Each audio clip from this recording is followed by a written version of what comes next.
દેશને 15મા રાષ્ટ્રપતિ મળી ગયા છે। દેશને 15મા રાષ્ટ્રપતિ તરીકે દ્રૌપદી મુર્મુ મળી ગયા છે। દ્રૌપદી મુર્મુની ભવ્ય જીત થઈ છે અને આ સાથે જ દેશના પહેલા આદિવાસી મહિલા રાષ્ટ્રપતિ બન્યા છે દ્રૌપદી મુર્મુ। વિપક્ષના યશવંત સિન્હાને મોટા અંતરથી તેમણે માત આપી છે।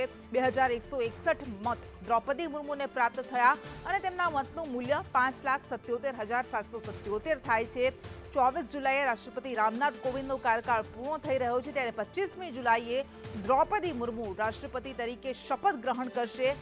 આ મહત્વપૂર્ણ સમાચાર મળી રહ્યા છે અને સાથે એ પણ વાત સામે આવી રહી છે કે ગુજરાતના 10 ધારાસભ્યોએ રાષ્ટ્રપતિની ચૂંટણીમાં ક્રોસ વોટિંગ કર્યું હતું। બિહારમાં 6 ધારાસભ્યોએ ક્રોસ વોટિંગ કર્યું હતું, તો ઝારખંડમાં 10 ધારાસભ્યોએ ક્રોસ વોટિંગ કર્યું હતું, મધ્યપ્રદેશમાં 19 ધારાસભ્યોએ, ગોવામાં 4 ધારાસભ્યોએ, મહારાષ્ટ્રમાં 16 ધારાસભ્યોએ ક્રોસ વોટિંગ કર્યું હતું। એટલે એનડીએના તો મત મળ્યા જ, પરંતુ સાથે સાથે વિપક્ષના પણ કેટલાક ધારાસભ્યોએ ક્રોસ વોટિંગ કર્યું હતું, જેને કારણે દ્રૌપદી મુર્મુની આ ભવ્ય જીત થઈ છે। દેશના પહેલા આદિવાસી રાષ્ટ્રપતિ બન્યા છે દ્રૌપદી મુર્મુ અને 25મી તારીખે તેઓ શપથ ગ્રહણ કરશે। અને ગોવામાં જે અલગ અલગ રાજ્યોમાંથી ક્રોસ વોટિંગના આંકડા સામે આવી રહ્યા છે, ખરેખર ખૂબ ચોંકાવનારા છે, કારણ કે ગુજરાતમાંથી જે માહિતી સામે આવી હતી કે એનસીપીના કાંધલ જાડેજાએ દ્રૌપદી મુર્મુને સમર્થન આપ્યું હતું, તેમને મત આપ્યો હતો, પરંતુ અત્યારે જે આંકડો સામે આવી રહ્યો છે કે કુલ 10 ધારાસભ્યોએ ક્રોસ વોટિંગ કર્યું હતું, એટલે એનડીએના તો મત મળ્યા જ, પરંતુ સાથે સાથે વિપક્ષના મત પણ દ્રૌપદી મુર્મુને મળ્યા અને આ જીત સાથે જ ભવ્ય ઉજવણી થઈ રહી છે દ્રૌપદી મુર્મુના નિવાસ સ્થાને, દ્રૌપદી મુર્મુના વતનમાં। તે હાલ જે રીતે દેખાઈ રહ્યું છે, દ્રશ્યો સામે આવી રહ્યા છે। મયુરભંજમાં એક નાનકડા ગામમાંથી તેઓ આવતા હતા અને રાષ્ટ્રપતિ પદ સુધીની સફર તેમણે ખેડી છે। ખૂબ જ ભવ્ય આ ઇતિહાસ છે, ભવ્ય ઐતિહાસિક જીત છે તેમના માટે, કારણ કે અત્યાર સુધી 75 વર્ષમાં કોઈ પણ આદિવાસી રાષ્ટ્રપતિ નહોતા બન્યા અને દ્રૌપદી મુર્મુની જીત સાથે દ્રૌપદી મુર્મુ દેશના પ્રથમ મહિલા આદિવાસી રાષ્ટ્રપતિ બનશે। આ પહેલા પણ દ્રૌપદી મુર્મુએ કેટલાક રેકોર્ડ સ્થાપિત કરેલા છે। તેઓ ઝારખંડના પ્રથમ રાજ્યપાલ બન્યા હતા અને પ્રથમ આદિવાસી રાજ્યપાલ બન્યા હતા। ઝારખંડના એક નાનકડા એવા ગામમાંથી આવીને સંથાલ આદિવાસી પરિવારમાં જન્મેલા દ્રૌપદી મુર્મુએ અનેક સંઘર્ષનો સામનો કર્યો, અનેક મોટા પડકારોનો સામનો કર્યો અને રાષ્ટ્રપતિ સુધીની તેમની આ સફર ખરેખર ખૂબ જ પ્રેરણાદાયી છે। મહત્વપૂર્ણ સમાચાર અત્યારે એ પણ મળી રહ્યા છે કે ભારતીય જનતા પાર્ટીએ જે આયોજન કર્યું છે, દેશભરમાં અનેક ગામડાઓમાં, હજારો ગામડાઓમાં તેની ઉજવણી કરવામાં આવશે। આની તૈયારીઓ પહેલેથી જ થઈ ગઈ હતી, કારણ કે એનડીએ આશ્વસ્ત હતું કે દ્રૌપદી મુર્મુની જીત થશે। એનડીએ અત્યારે એટલી મજબૂત છે અને આ સાથે સાથે વિપક્ષ પણ એક બાદ એક જે રીતે સમર્થન આપી રહ્યા હતા।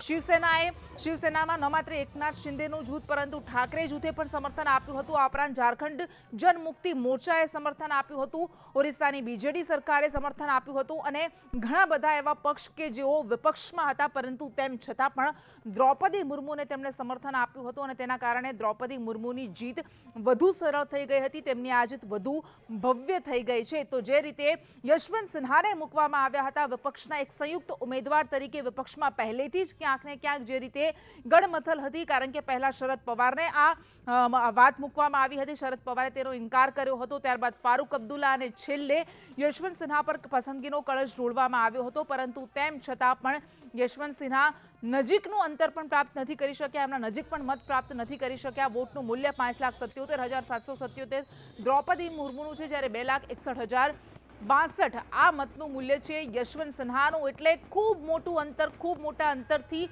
દ્રૌપદી મુર્મુ જીત્યા છે। 2,161 વોટ તેમને પ્રાપ્ત થયા છે, જ્યારે યશવંત સિન્હાને 1,058 વોટ પ્રાપ્ત થયા છે। રાષ્ટ્રપતિની ચૂંટણીની આખી પ્રક્રિયા ખૂબ જટિલ હોય છે, કારણ કે તેમાં ન માત્ર સાંસદો પરંતુ ધારાસભ્યો પણ વોટ આપતા હોય છે અને વિધાન પરિષદના સભ્યો પણ વોટ આપતા હોય છે, પરંતુ એમાં માત્ર ચૂંટાયેલા જે સભ્યો હોય છે તેઓ જ વોટિંગ કરતા હોય છે।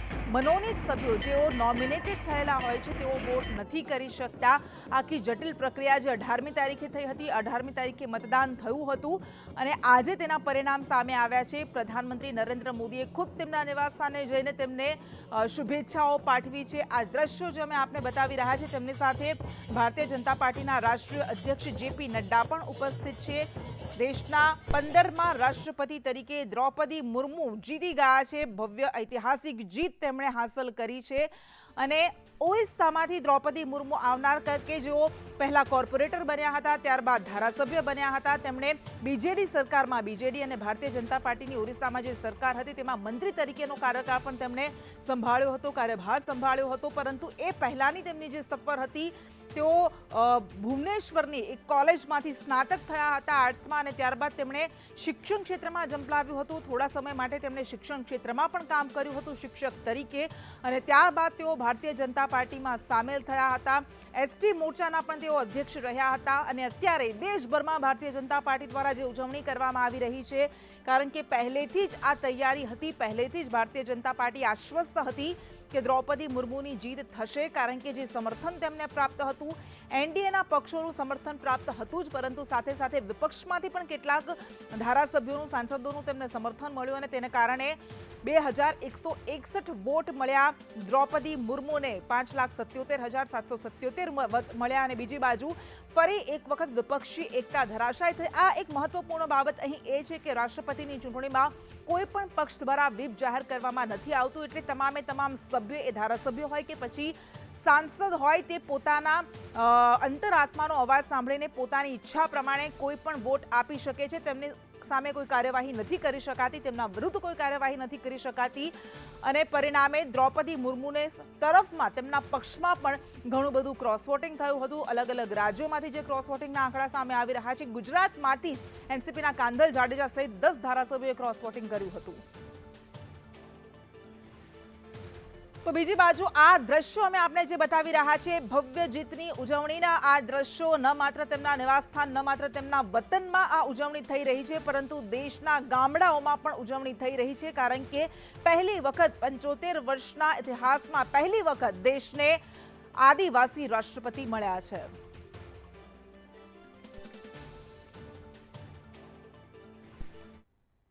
તો દેશના નવા રાષ્ટ્રપતિ દ્રૌપદી મુર્મુ બન્યા. એનડીએના ઉમેદવાર દ્રૌપદી મુર્મુએ ગુરુવારે રાષ્ટ્રપતિની ચૂંટણીમાં મોટી જીત હાંસલ કરી અને ઇતિહાસ રચ્યો. દ્રૌપદી મુર્મુ દેશના પ્રથમ મહિલા રાષ્ટ્રપતિ બન્યા, જેની ઉજવણી સુરત બીજેપી કાર્યાલય ખાતે ઢોલ, નગારા અને ફટાકડા ફોડીને કરવામાં આવી. બીજેપી કાર્યાલય પર મોટી સંખ્યામાં ભારતીય જનતા પાર્ટીના સ્થાનિક નેતાઓ અને કાર્યકર્તાઓએ ઉજવણી કરી.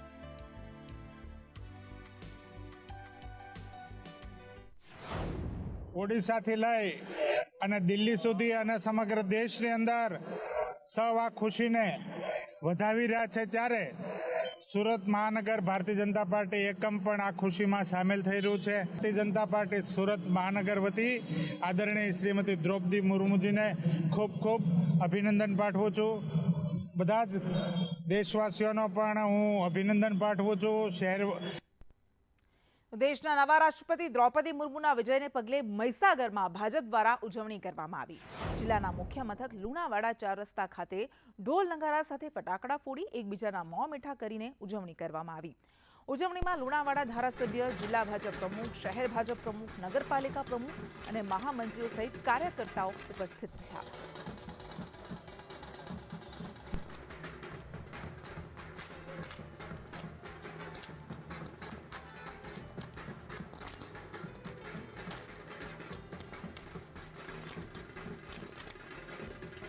તો દેશના 15મા રાષ્ટ્રપતિ દ્રૌપદી મુર્મુ બન્યા છે. દેશના પ્રથમ આદિવાસી રાષ્ટ્રપતિ, ત્યારે દેશમાં ઉજવણી થઈ રહી છે. મહીસાગરમાં પણ ભારતીય જનતા પાર્ટી દ્વારા ઉજવણી કરવામાં આવી હતી. એકબીજાનું મોં મીઠું કરાવીને ફટાકડા ફોડીને ઉજવણી કરાઈ.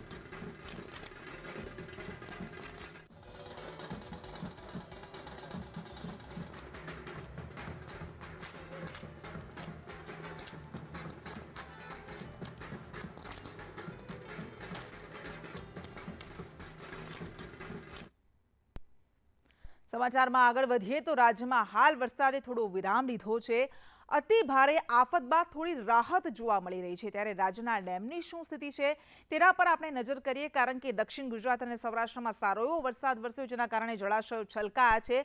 અલગ અલગ ડેમની શું સ્થિતિ છે જળાશયોની, તો ઉત્તર ગુજરાતમાં અત્યારે જે પ્રમાણે આંકડા સામે આવી રહ્યા છે, દક્ષિણ ગુજરાતમાં 13 ડેમ અને કુલ 6 ડેમ, જેમાંથી 70.58% હાલ પાણી છે, જળસંગ્રહ છે. તો સૌરાષ્ટ્રની વાત કરીએ, જ્યાં સારો એવો વરસાદ વરસ્યો, 141 ડેમ છે, કુલ 11 54.43% જળ સંગ્રહ આ સૌરાષ્ટ્રમાં છે. સૌરાષ્ટ્ર અને દક્ષિણ ગુજરાતમાં જળાશયોમાં સારી એવી આવક થઈ છે. નર્મદાની આપણે વાત કરીએ, સરદાર સરોવર ડેમ જે મુખ્ય ડેમ છે એની સપાટી પણ વધી છે. મહીસાગરનો કડાણા ડેમ 43.88% પાણી છે, 88% જળ સંગ્રહ છે. મહેસાણાના ધરોઈ ડેમમાં પણ 59% જેટલો જળ સંગ્રહ છે.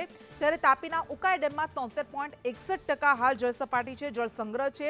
વલસાડમાં પણ સારો એવો વરસાદ વરસ્યો. વલસાડમાં પૂરની સ્થિતિનું નિર્માણ થયું હતું, ત્યારે વલસાડના જળાશયો પણ છલકાયા છે. તેની નદીઓ પણ ગાંડીતુર બની હતી. પૂરની સ્થિતિનું નિર્માણ થયું હતું અને તેના પગલે ડેમમાં પણ જળ સપાટી વધી, આવક વધી. અને ગુજરાતના મોટાભાગના વિસ્તારમાં મેઘરાજાએ જ્યારે વિરામ લીધો છે, ત્યારે હવામાન વિભાગે આગાહી કરી છે કે આવતીકાલથી રાજ્યમાં વરસાદનું જોર વધશે.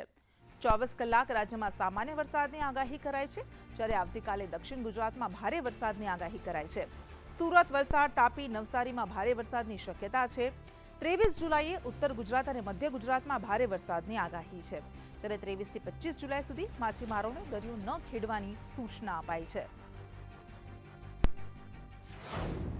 इस सेकेंड में रेनफॉल एक्टिविटी गुजरात रीजन में थोड़ा बढ़ने का संभावना है.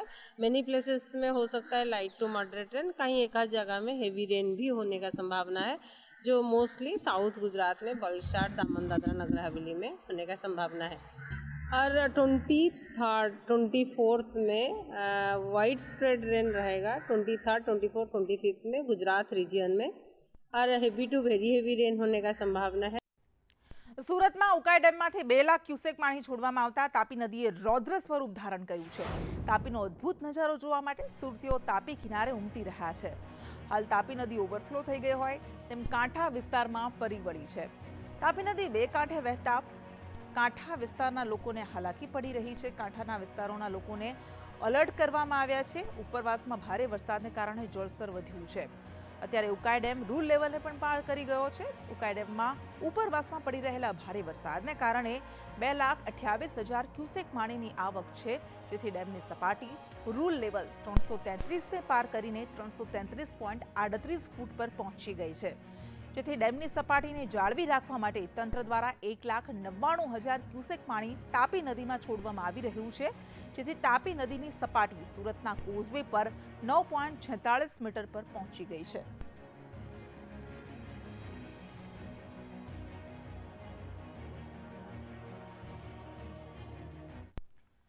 સુરતના ઉકાઈ ડેમના કેચમેન્ટ વિસ્તારમાં ભારે વરસાદ વરસતા ઉકાઈ ડેમમાં મોટા પાયે પાણીની આવક થઈ અને તેમાંથી 2 લાખ ક્યુસેક પાણી તાપી નદીમાં છોડાયું. તેને કારણે માંડવીમાં તાપી નદી પર બનાવવામાં આવેલો રિવરફ્રન્ટ પાણીની નીચે ગરકાવ થઈ ગયો અને અચાનક તાપી નદીમાં પાણી આવતા આ પાણી રિવરફ્રન્ટ પર ફરી વળ્યા. સહેલાણીઓ માટે રિવરફ્રન્ટ બંધ કરી દેવાયો છે. જીઆરડી જવાનોને અહીં તૈનાત કરાયા છે.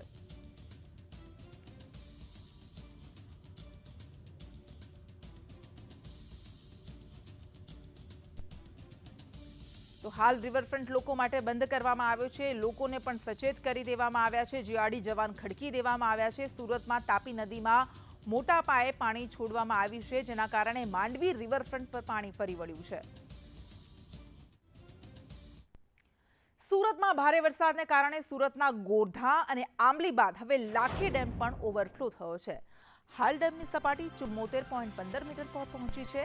ડેમ ઓવરફ્લો થતા 4 ગામડાઓને અલર્ટ કરાયા છે. કલમકુવા, બેરધા, ભાતખાઈ, સુકઈ વગેરે ગામડાઓને અલર્ટ કરાયા છે.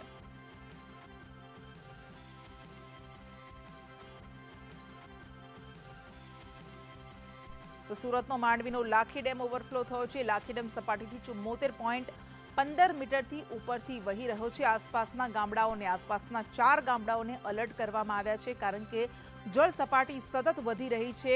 તાપી નદીમાં પણ જળ સપાટી વધી છે. બીજી બાજુ સુરતના ડેમ પણ છલોછલ હાલ સુરતના ડેમ પણ ઓવરફ્લો થઈ રહ્યા છે. ઉપરવાસમાં પડેલા ભારે વરસાદને કારણે જે માંડવી તાલુકાનો આંબલી ડેમ બાદ હવે લાખી ડેમ પણ ઓવરફ્લો થયો છે. લાખી ડેમ 95% જેટલો ભરાઈ ગયો છે અને ખેડૂતોમાં ખુશીનો માહોલ જોવા મળી રહ્યો છે. સાથે જે નીચાણવાળા જે 4 ગામો છે એને એલર્ટ આપવામાં આવ્યું છે. ડેમ છે એ 74 મીટર પર ઓવરફ્લો થયો છે, પણ હમણાં લેવલ છે રૂલ લેવલ એ 74.15 છે, એટલે તેથી ડેમ ઓવરફ્લો થયો છે. 46 ક્યુસેક એ કોતરડામાં જાવક છે. કેટલા ગામોને એલર્ટ કરવામાં 4 ગામોને એલર્ટ કરવામાં આવ્યા છે: કલમકુવા, સરકોઈ, બેડધા અને બાતખાઈ. નિલેશ પટેલ, સંદેશ ન્યૂઝ, સુરત.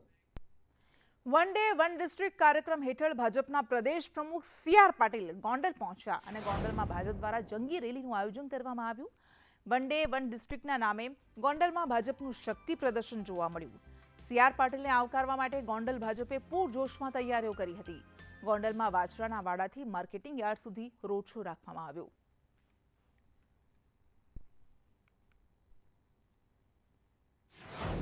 ગોંડલની ભૂમિ પર અમારા પ્રદેશ અધ્યક્ષ શ્રીમાન પાટીલ સાહેબ જ્યારે આવી રહ્યા છે ત્યારે સાહેબના સ્વાગત માટે આજ ગોંડલ શહેર તથા તાલુકામાંથી મોટી સંખ્યામાં સૌ યુવાનો અને સૌ ભારતીય જનતા પાર્ટીના કાર્યકર્તાઓ પૂરી તાકાતથી જોડાણા છે અને ખાસ કરીને આગામી એમાં ક્યાંક ને ક્યાંક ગુજરાત વિધાનસભાની ચૂંટણીને લઈને રાજકીય ગતિવિધિઓ તેજ બની ગઈ છે ત્યારે ચૂંટણી અગાઉ કોંગ્રેસ પ્રદેશ પ્રમુખ જગદીશ ઠાકોરે નિવેદન આપ્યું. તેમણે જણાવ્યું કે દેશની તિજોરી પર સૌથી પહેલો હક લઘુમતીનો છે. કોંગ્રેસના આ નિવેદનને લઈને વિવાદ જાગ્યો છે. આ મામલે કોંગ્રેસ તેની વિચારધારા પર અડગ જ રહેશે તેવું જગદીશ ઠાકોરે જણાવ્યું. કે હિન્દુસ્તાનની તિજોરી પર સૌથી પહેલો અધિકાર માઇનોરિટી દેશનો કોંગ્રેસનો પ્રધાનમંત્રી ડંકાની ચોટ ઉપર બોલતો એ જ બોલવાથી કેટલું નુકસાન થયું એ પણ કોંગ્રેસને ખબર છે ને આવું બોલવાથી 1000 વખત નુકસાન થાય તો પણ કોંગ્રેસ એની વિચારધારામાં કોમ્પ્રોમાઇઝ નહીં કરે કે કોંગ્રેસ એની આઈડિયોલોજીમાં કોઈ દાડો ચેન્જ નથી કરતી ને વિચારમાં કોઈ દાડો ફેર નથી કરતી. એ સત્તા મળી તો એનો વિચાર પકડીને ચાલે છે અને સત્તાના મૂળિયા ઉખાડીને ફેંકી દીધા તો પણ કોંગ્રેસે એના વિચારોમાં કોમ્પ્રોમાઇઝ નથી કર્યું. ગાંધીનગરના માણસાની આગામી 23 જુલાઈના રોજ ગૃહમંત્રી અમિત શાહ મુલાકાત લેશે, જેની તૈયારીના ભાગરૂપે માણસામાં માત્ર દિવસમાં શિવન ફાઉન્ડેશન દ્વારા 10,000 વૃક્ષનું વાવેતર કરવામાં આવ્યું. આ સાથે જ માણસાએ એક રેકોર્ડ સર્જ્યો છે. આ ફાઉન્ડેશન ભાજપ નેતા અમિત ચૌધરી દ્વારા ચલાવવામાં આવે છે. ઉલ્લેખનીય છે કે માણસા અમિત શાહની જન્મભૂમિ તેમજ મત વિસ્તાર છે.